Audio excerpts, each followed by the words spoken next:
یہ جو سویڈن میں واقعہ ہوا اور اس سے قبل ٹیری جونز نے جو ہالینڈ میں کیا اور اس طرح کے ملتے جلتے واقعات جو ہوتے رہتے ہیں، یہ اس لیے ہیں کہ یہ لوگ اس کتاب سے ہار گئے ہیں۔ اگر قرآن کا مقابلہ کرنے کی ہمت ہوتی تو یہ کوئی تھوڑا کرنے والا کام تھا۔ آزادی اظہار کی بات کرنے والے، بات بات پہ ڈائیلاگ مکالمے کی بات کرنے والے اس سطحیت پہ کیوں اتر آئے؟ اس لیے کہ قرآن کا مقابلہ ان سے ممکن ہی نہیں ہے، اور قرآن نے چیلنج کر رکھا ہے، اور یہ چیلنج آج کا نہیں ہے، یہ صدیوں سے چیلنج ہے۔ چیلنج یہ نہیں کیا گیا کہ بڑی صورت لے کر آؤ، 3 آیات پر مشتمل ایک صورت ہی لے آؤ، نہیں لا سکے۔ تیرے سامنے یوں دبے لچے فصحا عرب کے بڑے بڑے، کوئی جانے کے منہ میں زبان نہیں بلکہ جسم میں جان نہیں۔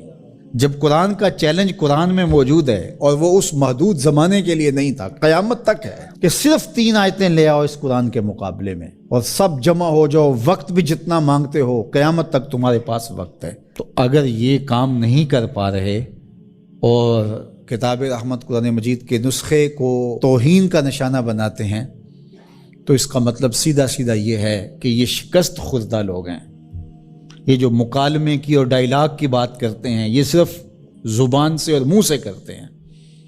آزادی اظہار کی بات کرتے ہیں تو 1450 سال قبل کی کتاب کو برداشت نہیں کر رہے، تو آزادی اظہار کس کا نام ہے پھر تمہارے؟ تو یہ شکست خوردہ لوگ ہیں، قرآن سے شکست کھا گئے، اور انہوں نے ان اپنی حرکتوں سے بتایا ہے کہ ہم قرآن کا مقابلہ نہیں کر سکتے۔ جب دلیلیں ختم ہو تو گالیاں دی جاتی ہیں، جب بات کرنا نہ آئے تو گریبان کو کوئی پکڑتا ہے۔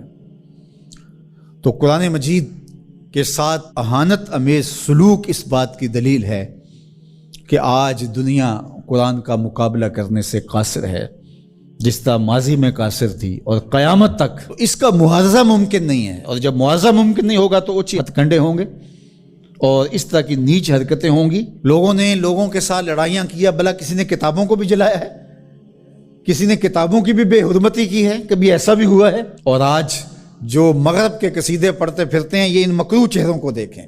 تو آئیے میں اور آپ اس کتاب سے جڑ کر کے اپنی زندگی کو ان بلندیوں پر لے جائیں کہ پھر ہماری گرد راہ کو بھی کوئی چھو نہ سکے۔ لیکن افسوس یہ کہ یہ چیزیں ہمیں بیدار کرنے کی بجائے، یہ چیزیں ہمیں کھڑا کرنے کی بجائے، کتاب کے ساتھ جوڑنے کی بجائے، الٹا جو ہے وہ ہمارا غیظ و غضب اپنے اوپر ہی برستا ہے، اور پھر ہم جو ہے وہ دوبارہ وہیں بیٹھ جاتے ہیں جہاں ہم تھے، اور 1 انچ بھی آگے بڑھنے کے ہم کوشش نہیں کرتے۔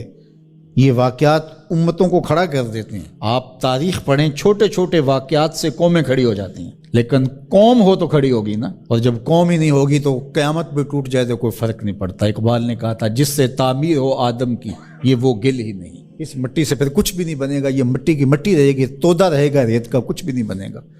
قیامتیں گزر جائیں تو کچھ نہیں ہوتا۔ تو یہ چیزیں امت کو کھڑی کر دیں، اور کتاب رحمت کے ساتھ ہم جو ہے وہ جڑ جائیں، اور اس طرح جڑیں کہ ہمارا اوڑھنا بچھونا اس کتاب کی تعلیمات کے نتیجے میں ہو، اور پھر دیکھنا کہ دنیا تسخیر کرنے کا راستہ یہیں سے نکلے گا۔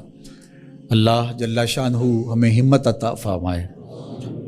اگرچہ ہمارا دل بہت دکھا ہے اس معاملے کے اندر، اور اس وقت پیدر پہ ایسے واقعات ہوتے ہیں کہ ہمارا دل زخمی ہوتا ہے، لیکن ہم اس کا کیا کر سکتے ہیں جب تک ہمارے پاس قوت نہیں ہوگی، شوکت اور حشمت نہیں ہوگی۔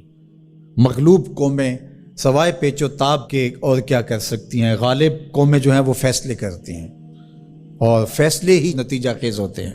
تو جب تک ہم قوم نہیں بنیں گے، امت نہیں بنیں گے، اس وقت جو ہے وہ ہم اسی صورتحال میں رہیں گے، اور ہمارا وجود جس طرح زخمی ہے، تشتت کی وجہ سے جسم زخمی ہے امت کا، کہ ہم 72-73 گروہوں میں بٹے ہوئے ہیں، اور دشمن اس پہ بہت خوش ہے، اس لیے کہ اس سے اس کو فائدہ پہنچ رہا ہے، اور ہم آپس میں الجھ کر کے اپنی طاقت کو ایک دوسرے کے اوپر ظاہر کر رہے ہیں۔